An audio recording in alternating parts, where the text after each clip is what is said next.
Hi, everyone. I'm Jordan Shapiro. I'm Senior Fellow at the Joan Gantz Cooney Center at Sesame Workshop, and I am author of The New Childhood Raising Kids to Thrive in a Connected World. And I'm Laura Higgins. I'm the Senior Director of Community Safety and Civility at Roblox.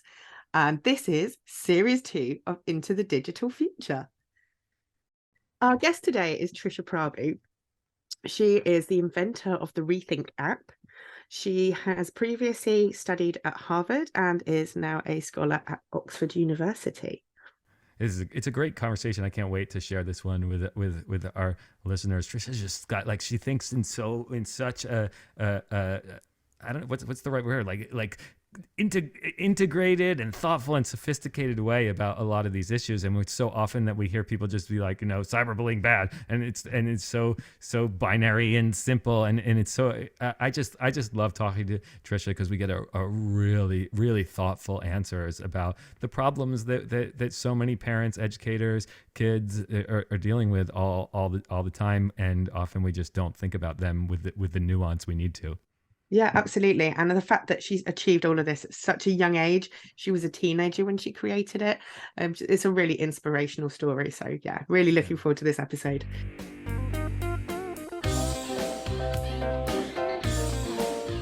Our guest today is the wonderful Trisha Prabhu. Now, Trisha and I met some years ago when we were discussing a fantastic app that she has created, thinking about how to address cyberbullying. But I'm going to throw over to Trisha. Please introduce yourself. Thank you so much, Laura. It's so great to be in conversation with you today. Hi, everyone. My name is Trisha Prabhu. I am the inventor of ReThink, a patented app that stops cyberbullying before it happens. I first got into this work as a teenager. I had my own experience with bullying and cyberbullying, and I saw the issue and how it was affecting youth in my community and around the world, and really wanted to do something about it. I didn't want to be a bystander. I wanted to be an upstander.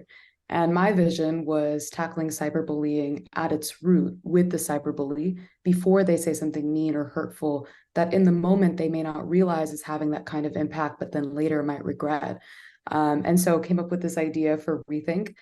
At the time, it was just an idea, but then, for an eighth grade science fair project, had the chance to test it, to validate it, realized it was incredibly, an incredibly effective way to tackle cyberbullying. And that launched a multi-year journey to take this idea and bring it to life and create a technology that could help cultivate, as we say at ReThink, a new generation of responsible digital citizens. So that's the mission I'm working towards. Yeah, that's me in a nutshell. Wow, this is so I'm so excited about this. You said so many things there. I want to follow up on. And one I'm gonna ask you to really just explain how so much about ReThink. But before you do Yeah. that, I want to go back to one thing you said, which is that you had your own experience with bullying and cyberbullying. I mean, trigger warning for anyone who's listening, because I'm about to ask you to tell us about it. Like what was it like for you to be 13 years old? How did you what did it feel like? What was the everyday experience of being a 13-year-old in a world of smartphones and social media and. Yeah, it was I think the words that come to mind, are overwhelming and lonely. Mm. It was, I think, especially when you're a teenager, a young teenager, so much of what you think and see about yourself is reflected in other people, right? And so I saw Yeah. other people kind of as a mirror. And so I really believed, right, what other people had to say about me. I think with time, you kind of have the maturity to realize, okay, that person might be struggling with something, right? And so they're projecting onto you because of their own insecurity or because of their own challenges. But as a young person, you don't realize that you believe what other people say about you. So for me, being excluded or receiving texts that I thought were from one person, but were actually from another person, and then, were used as a joke and, spread to all the students in my school. That was telling me, you're not worthy, you're not loved, you're not Mm. important. And I really believed that. And so for the longest time just felt incredibly lonely and like I didn't really know where I fit in the world and wanted to find, that place to fit, and was struggling to find that place to fit. And so it was hard because again, like that's all I knew. And it took a while for me to then rebuild and repair that confidence and realize and affirm that I was worthy, that I was important, that I was loved. So it is really difficult. Yeah, I think in your book you use the term girl drama Exactly. Yes. to describe it. Yeah, it's and you just did such a beautiful job of sort of explaining the feeling that happens when we see this sort of everyday girl drama that sadly is glamorized in our television shows. Yep.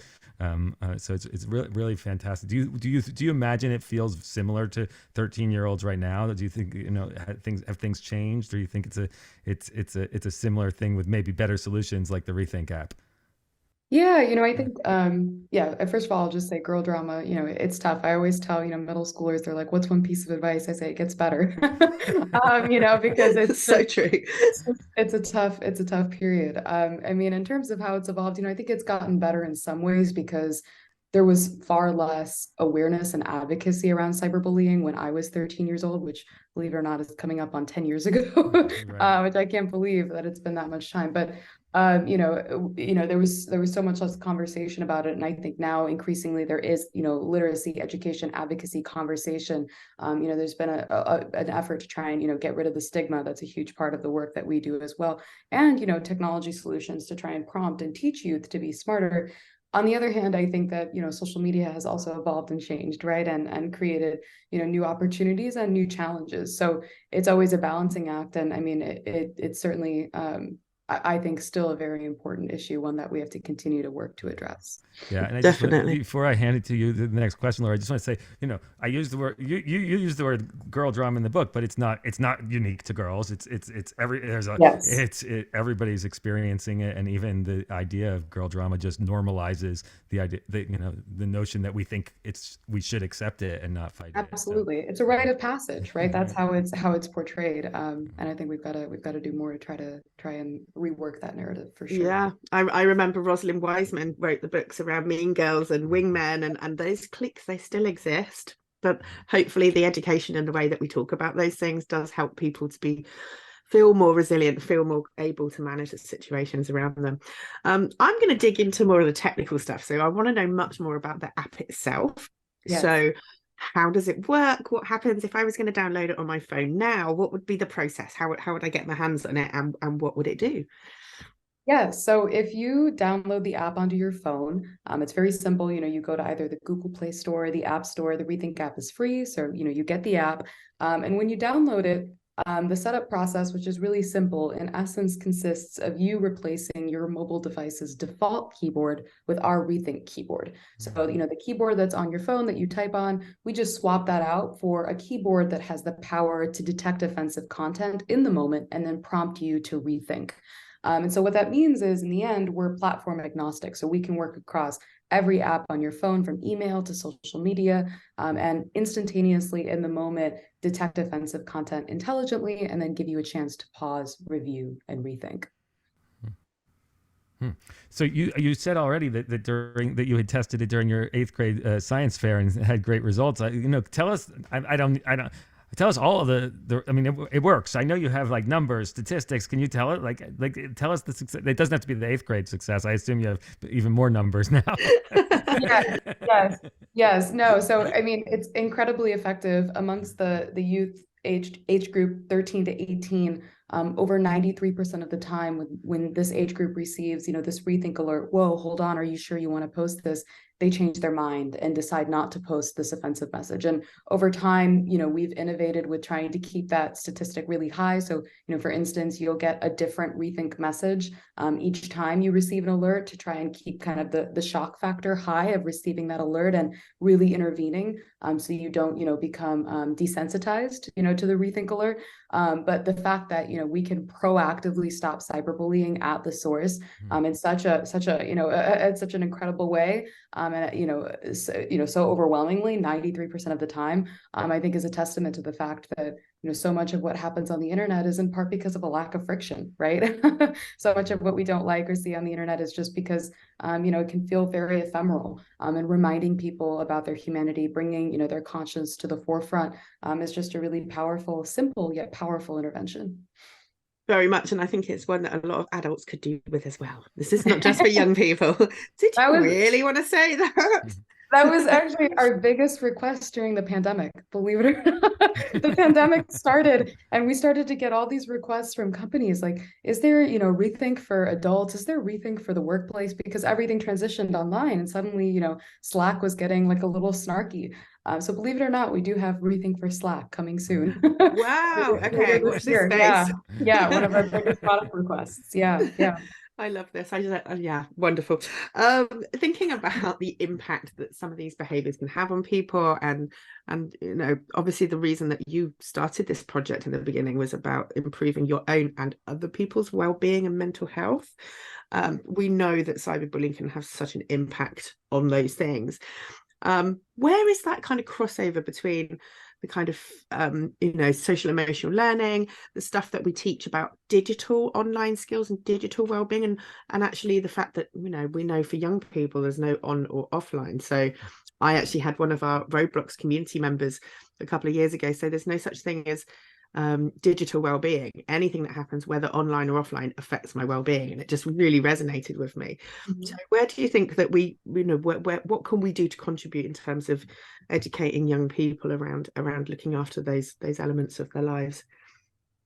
Absolutely. It's such a great question because I think education is the ultimate preventative solution. That's what I always say, right? ReThink is proactive, but the ultimate preventative solution, the most proactive solution is teaching young people, one, to be aware and literate about the internet and the digital spaces that they're a part of, and how those spaces, as you point out, embed and really blend so seamlessly nowadays into our quote unquote real world. But also teaching them about their feelings, their emotions, what drives them to feel certain ways, their triggers, so that they can be as conscious and aware as possible. It's funny, when I talk to young people about, ReThink and why it resonates with them, they'll often say, it got me to think about like why I wanted to say something like that, right? Like what was putting me in a place to say something mean or nasty that I normally would not say. And that's a skill for life, right? That's not just a skill, to the point that you were just making. That's not a skill that's not only important in a digital context. That's a skill for life, right? Is understanding, what pushes our buttons, right? Or what pushes us, in a positive direction or a negative direction. What brings out the best in us? What brings out the worst in us? So understanding ourselves, that self-awareness, I think, is a life skill. The other key thing is, I think, understanding how other people feel, right? Empathy, being able to put ourselves in the shoes of others. It's such an important life skill. It's one that I think we've kind of indirectly cultivated, and maybe, to this point. But what I'd love to see more of is more intentional education around that, right? Is, teaching young people to understand and think about how their actions affect other people. And that's especially critical in the digital context because we can't see other people's reactions, right? We don't know how other people are interpreting information. And of course, there are limits, right? Because especially with text, our tone isn't being conveyed, right? The context isn't being conveyed, right? If you're thinking about a platform like Twitter, you have a character limit, right? So there are all these things that make it hard to communicate in a way that we do in person. So it's especially critical to think about, okay, how might someone else interpret, understand, feel about what it is that I'm saying? But being able to put ourselves in the shoes of others, I think that that's really key. And then, like I was saying, digital literacy, I think fundamental digital literacy basics are so important. I always like to say, young people are digitally savvy. They're not necessarily digitally literate, right? There's a big difference between knowing how to use a phone and then understanding what your digital footprint is, right? Those are not, those are not equivalent. So I think getting beyond this myth of young kids, they know so much, they know way more about, the internet and phones than I could ever know. I think getting beyond that myth to how can we, get young people to actually be in the driver's seat, of their digital experience and feel empowered and in control, so that, when they're navigating the digital world, they're doing that confidently, and with the most knowledge possible. I think that, sets them up to be safer. And I think it sets everyone up to be safer, right? Because then they're also in a place to assist and support and help, their fellow digital citizens. So yeah, I would say spot on. Social emotional learning is so important. And digital literacy is so important. And I would just follow up on that. Even in recent years, and I know it's something that you've spoken about before, but we've seen the tragic outcomes that can happen with, you know, whether it be the online bullying or access to harmful content online. And, you know, we know that some young people have lost their lives because of it. And so that sort of, you know, and as I say, I know that you've spoken about it on the past, but actually being able to recognize these things before they escalate, being able to be that upstander, to step in, to say, are you okay? Not just moderating your own behavior if you are, you know, if you are the bully, if you are being mean, if you know, so recognizing and managing that behavior, but actually the people around, in their own place in it, and also looking out for friends, peers, and other people in spaces. And of course, platforms have a responsibility. That's the one thing you haven't mentioned as well. So you know, there's a rightful, a big duty of care on big companies to make sure that we try to prevent these really harmful behaviors before it goes really bad. So absolutely, yeah, absolutely, no, spot on. I couldn't agree more. Can I ask you a question about, I'm sort of interested in like a behind the scenes question at ReThink, you know, some of the things we started talking about, the kind of bullying that we see in the media, you know, glamorized in the media, a lot of that stuff is I can imagine that's not the hard stuff to program in, right? Like the how to be mean, how to recognize how not to be mean. How to recognize when your language could be on the edge, but there's also, you know, so much that it takes to really do that in a way that is trauma informed, in a way that's thinking about all the potential microaggressions. We have so many average statements that we say that have not been considered, right? That in our everyday. So how do you think rethink about, one, staying up to date, right? Being informed, learning all these things as scholars and people finally tell us, wow, it's been hurting to hear that language all the time, like when we didn't even realize it was bullying for 20 years or 50 years or 100 years. So how do you think about being on that edge, or I guess making sure that the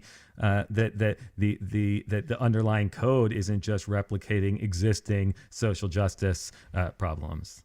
Such a great question, and I think such an important issue, particularly where, you know, you have AI or any type of, you know, intelligent technology in the picture, and we have to be really open, really transparent, and really, really critical and intentional, because perpetuating, you know, existing language, you know, that is harmful, right? That is creating harm, goes directly against the mission of what we're trying to do. So in our case, I mean, it's two things. I think one is a mindset, right? The mindset is we're never done. The product is never perfect. You know what I mean? So we're never over. It's constantly being updated. And part of that is just because language period evolves, right? Slang evolves. You know, kids get more creative. You know, it's very common, you know, for instance, on video game platforms to have young people to try and get around filters. You know, take an offensive word and just, you know, get rid of a letter, get rid of 2 letters, you know, put in a star, right? Young people got creative, so we have to get creative too, right? And we have to be conscious of those changes and that, you know, that trend and evolution. The other thing, to your point, is also constantly thinking about to that mindset of, you know, we're never done, is also thinking about what are we learning, right? What are we learning about ourselves, about the world, about how you know, how people communicate with one another and what is and is not appropriate. So always being attuned to that. And that leads into kind of the second thing, which is practice. So all of our technology, we work with, you know, psychologists, we work with, you know, linguistic experts. When we're developing this technology in international languages, we're working with local on the ground linguistic experts to think about you know, the appropriate context, and to think about you know, how language can affect other people in ways that we may not understand or expect, right? I'm not, if there's one takeaway that, that I've learned from this entire process, it's that I'm not a language expert, one, and two, language is really hard. It's really, I mean, to your point, right? It's very easy to think about this being simple when you think about like the extreme cases, right? Like, I hate you, or, you know, something that's, you know, super obscene. But there's a lot of gray. Yeah. There's a lot of gray, right? And you know, we have to be really conscious too to stay true to our value and our you know, our beliefs. You know, for instance, some people might say that, you know, some language that's used by the, you know, LGBTQ community is offensive. You know, we would completely disagree, right? And so we have to stay true to our values, and we need to draw really clear lines, and be careful not to get swept up into some of that. So all that's to say, it's a process. It's a combination of a mindset of we're never done. We're always going to be intentional. We're always going to be critical. And the practice of bringing in experts who can offer, the insight, the advice, the expertise that's necessary to do this in a way that is rigorous and, up to the standards that we think are absolutely needed. Fantastic. Great answer. That was really good, really, really helpful. And yeah, it resonates with me again. We see these things both on Roblox and more broadly in the sort of teenage community around this. They will be very inventive about how they insult one another. And actually, a lot of it might not go against normal terms of a platform. Yep. It can be really subtle. And again, that cultural nuance and difference is Yeah. really, really interesting. And it is a huge mammoth task. So well done. Okay, and it's great actually to hear that you working with other kind of child development professionals as well and experts in the field on this area. So we, a lot of our audience are parents, and they are fed a lot of scary stuff from the media. Yeah. And so for us, like, what sorts of things are you seeing? What do you think are the red flags? What do you think parents and educators and actually kids and teens should be worried about? And also maybe what we shouldn't worry about so much, the stuff that we're seeing, the scary stuff. Yeah. I mean, I think first and foremost, the good news for parents and educators, is that the most extreme consequences of cyberbullying, they happen, but extremely rarely, right? So we see stories, and I mean, it's heartbreaking and it is really horrifying, right? When we see, for instance, cases of, as you said, Laura, lives lost to cyberbullying or, self-harm, suicidal tendencies as a result. But again, it's a very, very rare, instance. So that's the good news. So I don't think we need to be, I think we should, of course, have that in mind and never want it to escalate to that. But I don't think that the goal, coming in should be, oh my gosh, if I give my child the device, they're going to explode, or if my child is on, a social media platform, they're going to explode. I think it's more, my advice to parents and educators is, how can you create open channels of communication with your children so that if and when a problem does arise, your child can come to you? I think that's the number one thing that I encourage, parents to do, is to not wait to have a conversation about your child's phone or, their internet use until a problem arises, right? Which is a very common strategy, right? Is like, that's the first time you have a conversation about it, or that's the first time you're talking really seriously about it. How can you do that proactively, so that one, a child feels comfortable coming to you if they experience something negative, but also two, so that you're always talking about and learning about their experiences, what they're seeing, and you can help shape and inform, right? You can be a part of that conversation as opposed to something that's just happening on the side, very siloed. That's my big piece of advice. And then in terms of what to look out for, I think conversations with your children about how they see themselves and self-image, I think is really important, right? Because these more subtle effects, right, of social media and interaction online, I think are more common. Certainly, from what I've heard in conversation with young people, right? So it's not the child exploding. It's more it's more these little learned attitudes, right, or perspectives. So how can you have conversations with your children? And again, comes right back to that first point, right, of keeping those channels of communication open, right? When those channels are open, then you can have conversations with them, right, about their perspectives or what they're internalizing, and ensuring that they're staying true to themselves, and that they're remembering and being reminded that they are important, that they're perfect as they are, right? I think that those two types of things are super important. And then I think also having conversations with children about what is and is not appropriate to say. I think it's super important. It sounds super basic to say, but I think a lot of young people it can sometimes feel, in part, again, as I said, because of the ephemeral nature of the digital world, there's a little creative license. It's like, I can be, a different person, on the internet, I have a digital persona, like that's not me. And I think having conversations with kids about the fact that what they say online has consequences for other people, but also for them. You'd be surprised how many young people I've met with who don't realize that a future employer might be looking at their social media, right? It's like, so I think having conversations around that is super important. But yeah, I mean, I think overall the big takeaway for parents and educators is, the good news is, the phone it's not like it's a ticking time bomb, right? Like that's not what it is. It's more a pathway, right, to a new world where a child can learn and explore and develop different parts of their identities. And how can you be a part of that process so that that development is healthy and positive, and not so that it is negative, right? Not so that they are saying or receiving bad content, and not so that they're internalizing, or starting to buy into assumptions that are completely off the mark, right? I think that's more how we need to be thinking about tackling the challenges that come with Yeah. devices. There's back to those critical thinking skills again as well, isn't it? The 100%. spotting the misinformation. Yeah, absolutely. And you're starting to bring this mission through technology and programming to schools, right? What does that look like?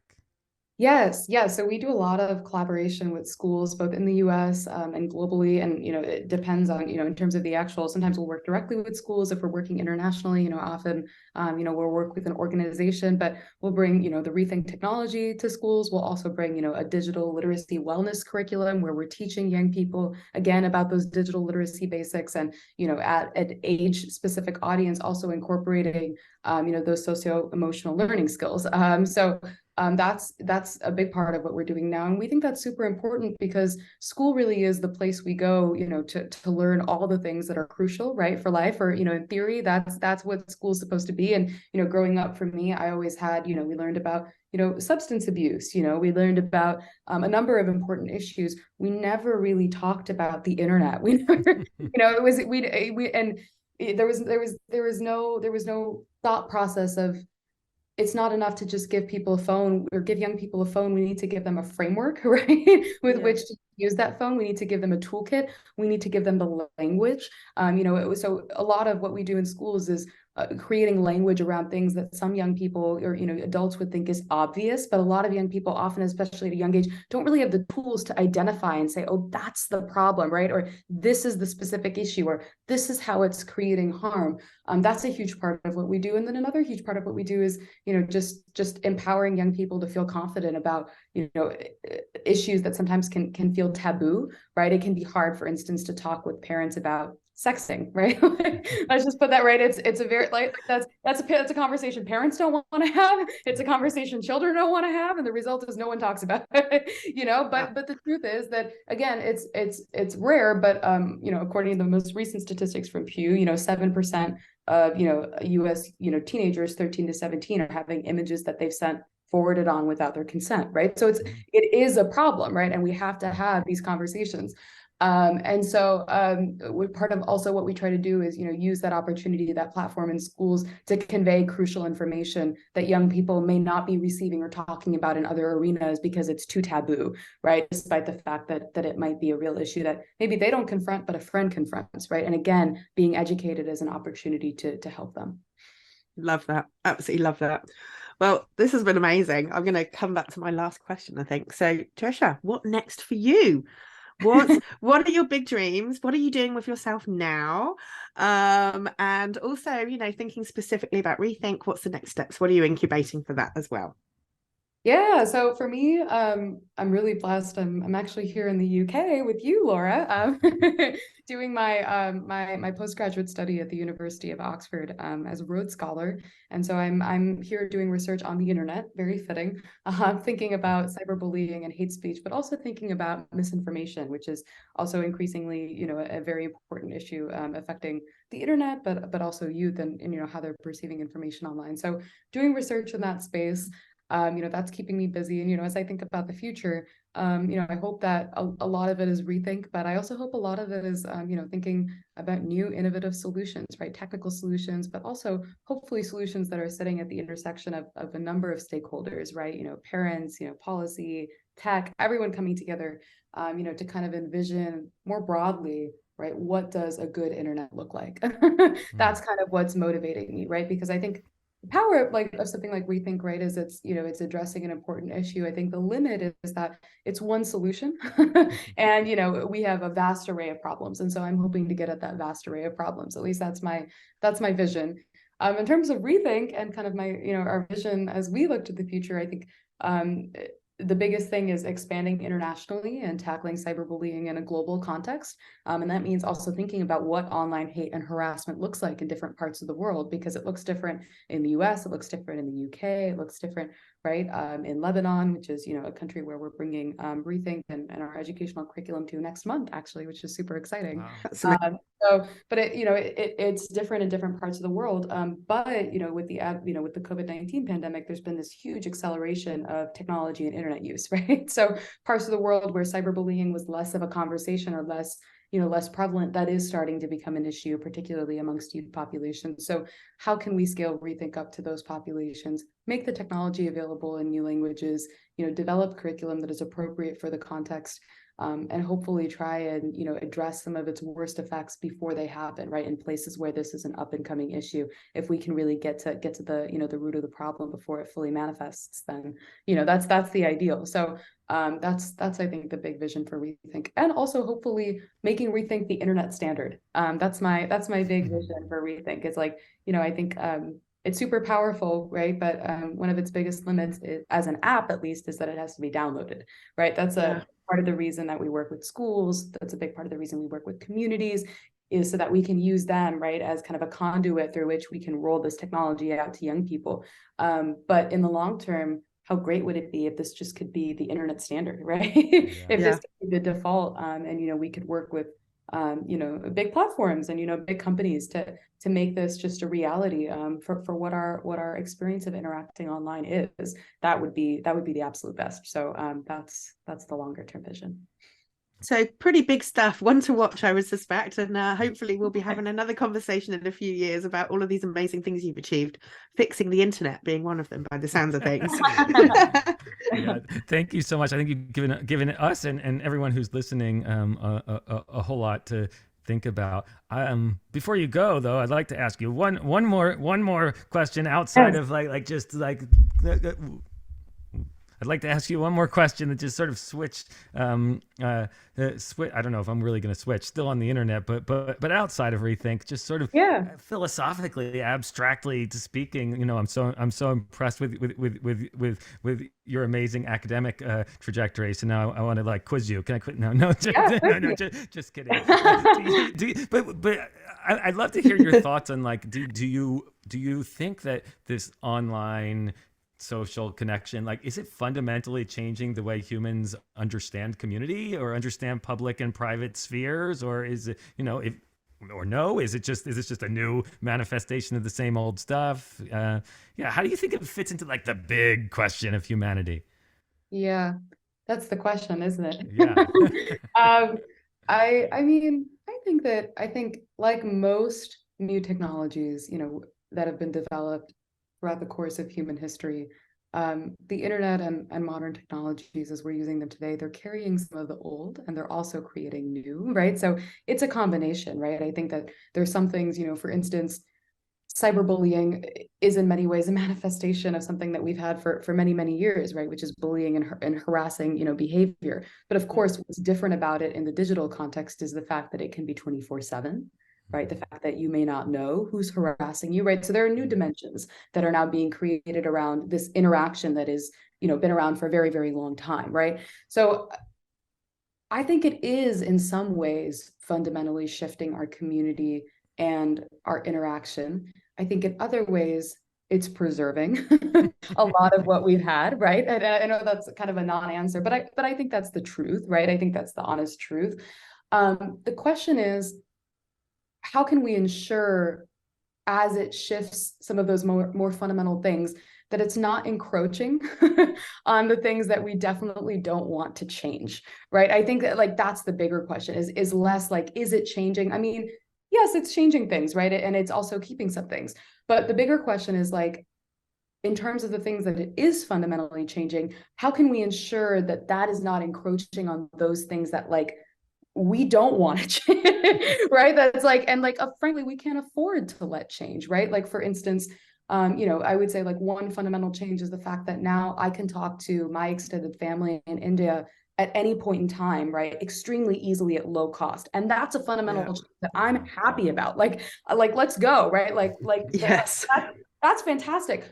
But I would say another fundamental change is it's becoming harder and harder. And this isn't just contained to social media. I think about things like ChatGPT, for instance, to figure out what's real or not, right? It's the boundaries around truth and falsity have just become so blurry. And I'd argue that that's maybe starting to encroach on some of the Yeah. values that we may not necessarily want to change, right? Like, for instance, having a shared reality is really important to having a functioning democracy, right? And I think Yeah. we all would agree that that's super important, right? So it's like the bigger question is like, how can we try and create boundaries where necessary, right? So that is more the thing that's like on my mind as I think about like how the internet is fundamentally changing. And so, the question then becomes, okay, once we've identified, okay, here's X issue, right, that's encroaching on this value that we hold really dear. It's like, what do we do? Right? It's like, do we say, no, Yeah. ChatGPT, we're done with you. We're just not going to have you. Like, most people would probably say, no, we're not going to do that. So if it's not that, then what is it? Yeah. Right? And that's the $1 million question. So that's the way I think about, the changes that are happening and how I kind of map the broader landscape. And I generally tend to err on the side of, it's normal for us to feel afraid, when technology emerges, because it's new, it's creating, new challenges and opportunities. But I do think that we need to be really careful of not just being excited and also Yes. being critical, right? You think about the internet 20 years ago, everyone thought it was going to solve every problem we ever had, right? It was like, it's gonna make everything, it's gonna democratize everything, and it's gonna this and it's gonna that. And it has done so many amazing things. I think about movements like Me Too. I think about movements like Black Lives Matter, like incredible movements, right, that have in part been facilitated by social media. But there have Yeah. also been some negative effects. So I think we just need to be excited and conscious at the same time. And I think if we can do that, I think we'll hopefully land in a place where we harness the good and prevent the bad. So, but we'll see. It was Amazing. a very long-winded non-answer to your question. No, it was a perfect answer. Thank you so much. Thank you. Thanks for being here. Thank you, Trisha. It was a wonderful conversation. I'm sure everyone's going to really enjoy it. Thank you so much for the opportunity. Thanks for listening to Into the Digital Future. We hope you had as much fun listening as we had talking. For links and resources about any of the ideas, projects, or initiatives we discussed on this episode, please visit the CUNY Center website at cunycenter.org/future. Into the Digital Future has been brought to you by Roblox and the Joan Gans CUNY Centre at Sesame Workshop. Your hosts are Jordan Shapiro and Laura Higgins. Matt Clark is our audio editor and production coordinator. We invite you to subscribe to our podcast so you don't miss any episodes on Apple, Spotify, Google, Stitcher, and more.